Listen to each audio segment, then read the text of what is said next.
ที่เห็นกันไปทั้งหมดนะครับก็คือผมรื้อคอมตัวเองมานะครับเพื่อเปลี่ยนเป็นการ์ดจอ1080ตัวใหม่นะครับเป็นตัว2สล็อตครึ่งแรม8 กิกนะครับแต่เป็นแบนด์วิดต์11 กิกและก็เปลี่ยนเป็นสายถักนะครับต้องขอบคุณร้าน Orion Custom PC Cable นะครับที่สปอร์ตสายถักสวยๆมานะครับลองเข้าไปเช็คได้ดูนะครับที่ description เลยเราใส่ไว้แล้วนะครับใครที่อยากแต่งคอมเนี่ยอยากที่จะทำสายถักอะไรก็แล้วแต่เนี่ยให้คอมดูดีร้านนี้เลยครับส่วนเกมนะครับที่เราจะเทสกันเนี่ยเดี๋ยวเราจะเทสกันให้ดูหลายๆเกมเลยนะครับซึ่งเกมแรกที่เราจะเทสกันให้ดูนะครับก็คือ Shadow of War Middle Earth Shadow of War ครับซึ่งเป็นเกมที่ก็ผมเห็นในเมืองไทยก็ไม่ค่อยมีใครเอามาเทสกันก็เลยอยากจะเทสให้ดูนะครับเพราะว่าเป็นเกมที่ค่อนข้างกินสเปคในระดับหนึ่งเซตติ้งอย่างแรกนะครับที่เราจะให้ดูกันก็คือนี่เลยนะครับเป็น Full Screen แล้วก็เป็นResolution Full HD นะครับแล้วก็เป็นนี่เลย GTX 1080 ตรงนี้นะครับ Max Frame Rate นะครับปิดเอาไว้ก็คือ No Limit เลยแล้วก็ Dynamic Resolution ก็ปิดเอาไว้นะครับ VSync ก็ปิดเอาไว้ส่วนอันต่อมานะครับก็จะเป็นการปรับนะครับต่างๆเราปรับไปที่ Ultra หมดทุกอย่างเลยครับแล้วเราจะมาดูกันนะครับว่า Frame Rate ของเกมนี้จะได้เท่าไหร่กันและขอบอกกันอีกเรื่องนะครับว่าจอที่เราใช้เทสกันก็คือ PG 258นะครับ Q ก็คือเป็นจอที่เราได้รีวิวกันไปก็คือ240 Hz นะครับ Full HD 1 มิลลิเซก Panel TN ไปดูเลยครับเกมนี้นะครับจะเป็นเกมที่ผมก็เล่นมาตั้งแต่ภาคแรกแล้วนั่นก็คือ Shadow of Mordor ซึ่งอันนี้ก็คือจะเป็นภาคต่อซึ่งเป็นเกมที่ในช่วงที่ออกมาแรกๆเนี่ยทั้งเมืองนอกเองหรือว่าทั่วโลกครับก็ใช้เกมนี้เป็นการเทสประสิทธิภาพของการ์ดจอต่างๆซึ่งซิสเต็มนี้นะครับอย่างที่เราบอกกันไปก็คือเป็น i7 7700K นะครับแล้วก็เป็น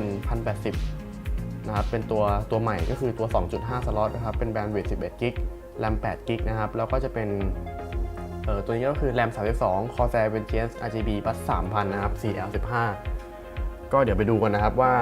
เฟรมเรทที่ได้จะเป็นยังไงบ้างซึ่งเฟรมเรทตอนนี้นะครับที่เข้ามาในเกมจะอยู่ที่ประมาณ100นะครับ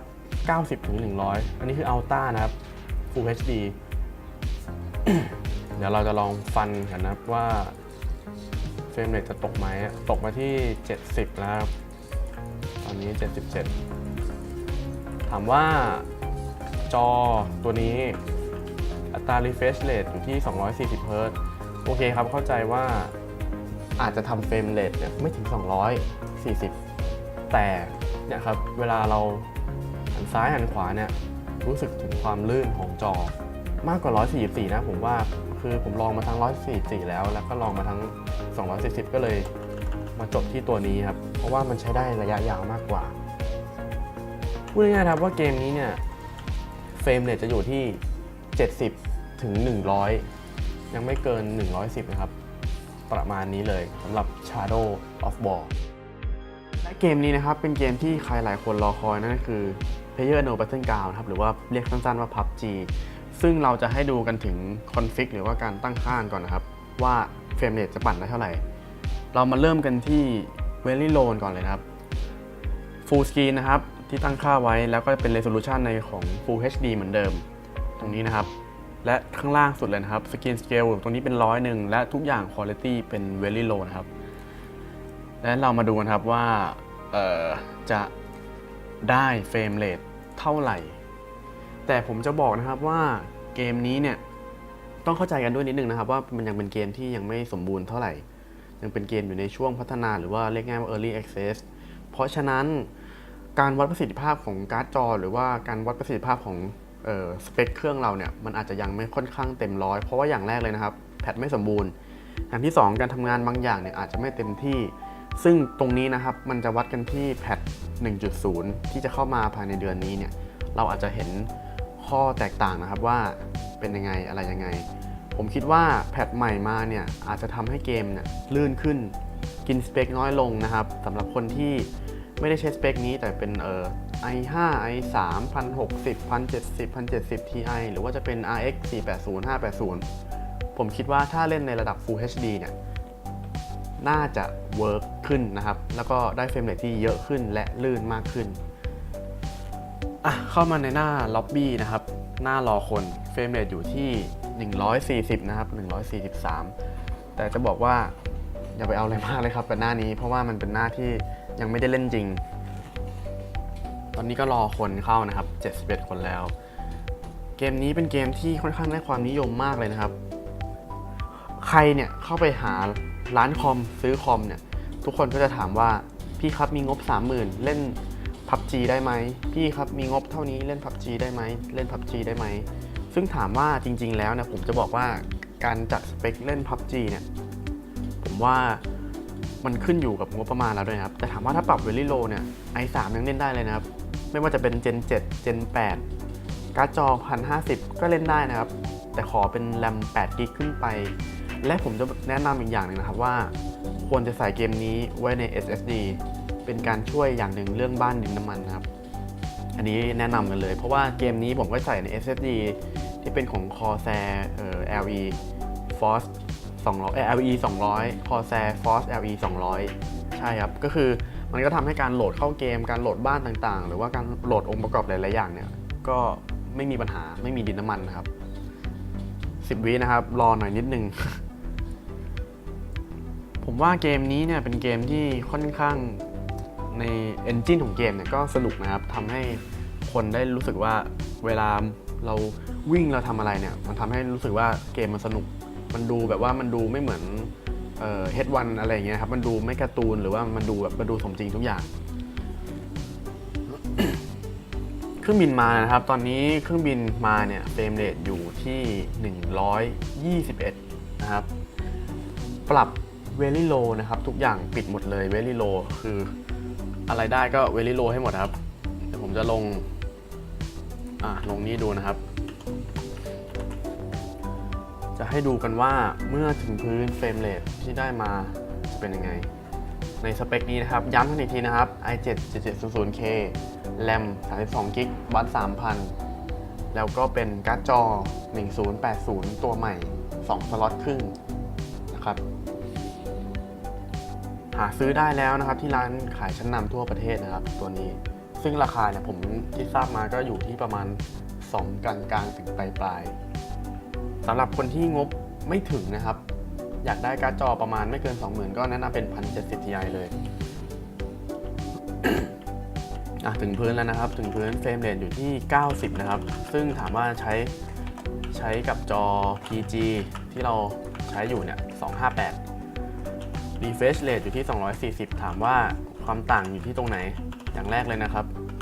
นี่เลยก็คือการลากของเข้าตัวต่างๆเนี่ยมันสมูทคือลากแล้วรู้สึกว่ามันค่อนข้างที่จะทันใจนะครับแต่ตอนนี้เนี่ยบ้านไม่มีปืนเลยคือถามว่ามันยังใช้ไม่เต็มประสิทธิภาพหรอครับถูกครับมีหลายคนดราม่ากันครับเรื่องของจอว่าพี่ครับซื้อจอ240 Hz มาเนี่ยเฟรมเรทยังไม่ถึงเลยซื้อมาทำไมครับมันจะเปลืองไปหรือเปล่าแต่ลองคิดถึงอนาคตนะครับเราเคยพูดกันไปแล้วใน EP ของ ASUS PG 258เนี่ยก็คือมันเล่นได้ถึงอนาคตประกันจอมันก็3 ปีผมแนะนำเป็นจอตัวนี้เลยนะครับเฟรมเรทอยู่ที่80 กว่านะครับ129คือเฟรมเรทมันค่อนข้างเหวี่ยงครับอย่าไปซีเรียสครับเพราะว่าอย่างที่บอกกันไปว่าเกมมันยังไม่สมบูรณ์ก็ต้องรอดูกันไปเรื่อยๆเดี๋ยวเราจะออกนอกบ้านนะครับลองยิงดู100 กว่านะครับเฟรมเรท100 กว่าถามว่าปรับ Very Low ก็ไม่ได้ขี้เหร่นะครับและเล่นได้ลื่นขนาดนี้เนี่ยผมว่าโอเคเลยนะกับการ์ดจอตัวนี้ซิสเต็มอย่างนี้นะครับแรมตอนนี้นะครับกินอยู่ที่8 กิกนะครับ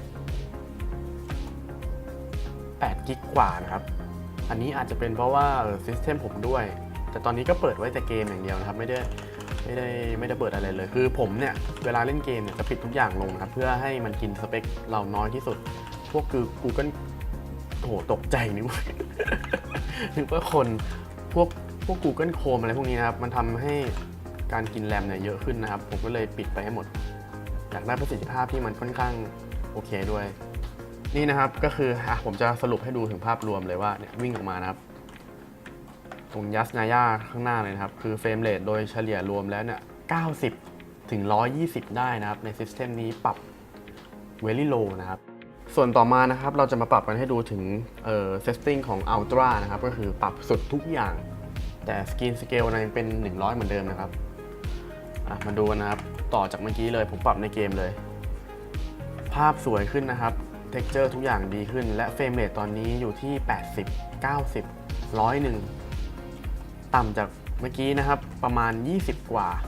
ถึง30ได้เฟรมจะอยู่ที่100แต่มันอยู่ที่แต่ละพื้นที่ข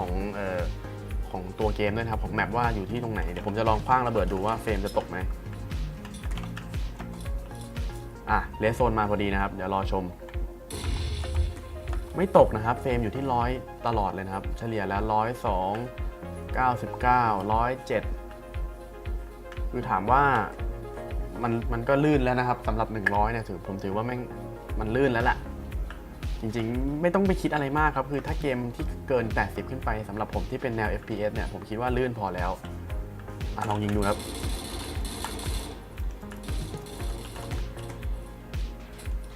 มีคนฟาร์มแล้วนะครับตรงนี้ซึ่งเราจะหากันสิว่าอยู่ไหนผมว่าจะโดนเลสโซนตายกันเข้าดีกว่าถามว่าถ้าสตรีมเกมไปด้วยใช้ซิสเต็มนี้นะครับ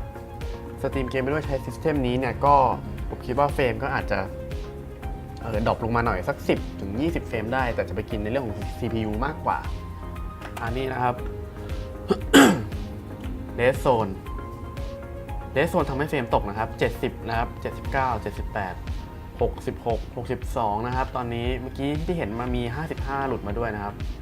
นี่เลยคือจังหวะที่เลสโซนตกแต่ก็ยังถือว่าลื่นอยู่นี่คืออัลตร้านะครับคือถามว่าลื่นไหมเนี่ยดูเอาครับแล้วใช้กับจอเฮิร์ตเยอะๆเนี่ยคือแบบหันแล้วมันทุกอย่างมันแบบเนี่ยเห็นไหมครับว่าทุกอย่างมันดูแบบมันทันใจมันลื่นมากซึ่งมาตรงน้ำเฟรมก็ยังไม่ตกนะครับยัง100กว่าเหมือนเดิมอาจจะมีช่วงสวิงตรงที่เลสโซนมานี่ครับลงน้ำตกมาที่80นะครับ90แต่ก็ขึ้นมาเหมือนเดิม100อันนี้คือในส่วนของการปรับอัลต้านะครับและต่อไปนะครับผมจะปรับแบบคัสตอมให้ดูว่าที่ผมเล่นจริงๆแล้วเนี่ยผมปรับยังไง2 อันแรกนะครับScreen Scale เป็น100เหมือนเดิม Anti Aliasing นะครับผมปรับเป็น Very Low Post Processing นะครับเป็น Very Low Shadow เป็น Medium นะครับ Texture เป็น High Effect เป็น Low Foliage เป็น Very Low นะครับ Door Distance เป็น High นี่นะครับคือที่ผมปรับดูกันได้เลยและมาดูกันนะครับว่าเฟรมเรทที่ได้มาเป็นยังไงคือภาพที่ออกมามันจะออกแนวค่อนข้างคมและเฟรมเรทที่ได้มา120 122 124เห็นนะครับตามนี้เลยนี่เลยนะครับ119ก็พูดง่ายๆก็คือยังคง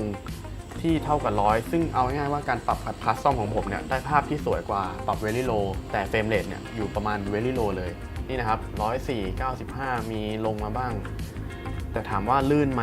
ลื่นแล้วครับสำหรับเกมนี้คือบอกได้เลยว่าคือยังไงก็เล่นแล้วรู้สึกลื่นครับเล่นแล้วรู้สึกว่าดีกว่าจอ144 Hz และดีกว่าจอ60 Hz แน่นอนในเฟรมเรทขนาดนี้ประมาณนี้นะครับสำหรับ PlayerUnknown's Battlegrounds PUBG และผมจะสรุปของเกมนี้ให้ฟังอีกรอบนึงครับว่าเราจะมาเทสกันให้ดูอีกทีหนึ่งตอนช่วงกลางเดือนธันวาหรือว่าปลายเดือนธันวาเพราะที่ทราบมาเขาบอกว่าแพทใหม่จะเข้ามาวันที่20ใช่ไหมครับก็เดี๋ยวเราจะมาลองดูว่าซิสเต็มแบบนี้เป็นยังไงกับการปรับทั้ง Ultra Custom และ Very Low ครับสรุปกันให้ฟังนะครับกับสเปคตัวนี้ก็คือเป็น i7 7700K นะครับแล้วก็เป็น RAM 32 g b นะครับจากทาง Corsair Vengeance RGB บัต 3000 CL15 ก็คือ8x4 และการ์ดจอเป็น ASUS Strix นะครับ1080ตัวใหม่2 สล็อตครึ่ง RAM 8 g b นะครับแต่เป็น Bandwidth 11 g b แล้วก็เป็นเมนบอร์ดนะครับจะเป็นของ ASUS Maximus 9 Formula ก็คือใช้ควบคู่กับ CPU Gen 7 นะครับส่วนของแต่งหรือว่าอุปกรณ์อื่นนะครับ Power Supply เป็นของ Corsair เหมือนกันคือทั้งเครื่องนี้นะครับเป็นของ Corsair และ ASUS เท่านั้น CPU อย่าไปนับครับไม่เกี่ยว Hard Disk นะครับ M.2 กับ SSD เป็นของ Corsair และ Hard Disk ลูกใหญ่เนี่ยที่ใช้แบบเก็บข้อมูลทั่วไปก็จะใช้เป็นประเภทของWestern Digital นะครับ1 TB จะเป็น Blue ก็ได้หรือเป็น Black ก็ได้นะครับก็ตามนั้นเลยหรือถ้าใครอยากประกอบเซตนี้นะครับผมแนะนำว่าณตอนนี้เลยนะครับหลังจากดูคลิปจบไปเนี่ย ให้แนะนำเป็นประกอบใน Gen 8 นะครับก็คือเปลี่ยน 2 อย่าง CPU และ Mainboard CPU ก็เลือกใช้เป็นพวกZ370 Strix ตัวท็อปหรือว่าจะเป็น Z370 ROG Maximus 9 Hero Formula กำลังมาครับรอหน่อยสำหรับใครที่เป็นสาวก Formula ผมเนี่ยผมก็รอ Formula อยู่ก็รอกันอีกสักพักหนึ่งนะครับตอนนี้ที่อยากให้รอเพราะว่าจริงๆแล้วไม่ต้องใจร้อนนะครับเพราะว่าบอร์ดใหม่ๆมาเนี่ยการตั้งค่าของ BIOS เนี่ยบางทีมันก็ยังไม่สมบูรณ์แบบมากก็รอมาหน่อยแต่ถ้าใครอยากจะซื้อเลยก็ซื้อได้เลยครับและอีกอย่างหนึ่งนะครับอย่าลืมสายถัก Orion Custom PC Cable นะครับอยากแต่งคอมให้สุดต้องมีสายถักดีๆสักชุดหนึ่งครับจะทำให้การแต่งคอมเนี่ยดูพรีเมียมมากขึ้นวันนี้ขอบคุณพาร์ทเนอร์ด้วยนะครับทุกเจ้าและขอบคุณ ASUS Thailand และ Corsair Thailand และ Orion Custom PC Cable นะครับสำหรับการจัดเซตนี้ทั้งหมดเลย ASUS Corsair นะครับอย่าลืมก็ใครสนใจสินค้าเหล่านี้นะครับสั่งซื้อได้ที่ร้าน Compute Mall นะครับใน description เหมือนเดิมและขอสรุปให้อีกเรื่องหนึ่งนะครับว่าเพราะอะไรเราถึงใช้ CPU Gen 7 ในการเทสเพราะว่าตอนนี้คนที่ใช้ CPU Gen 7 เยอะมากนะครับก็เลยลองจับมาเทสกันให้ดูเมื่อ Gen 8 Formula อะไรเข้ามาเนี่ยเดี๋ยวผมจะมาเทสกันให้เหมือนเดิมขอบคุณผู้ชมทุกท่านด้วยนะครับที่ติดตามรับชมรับฟัง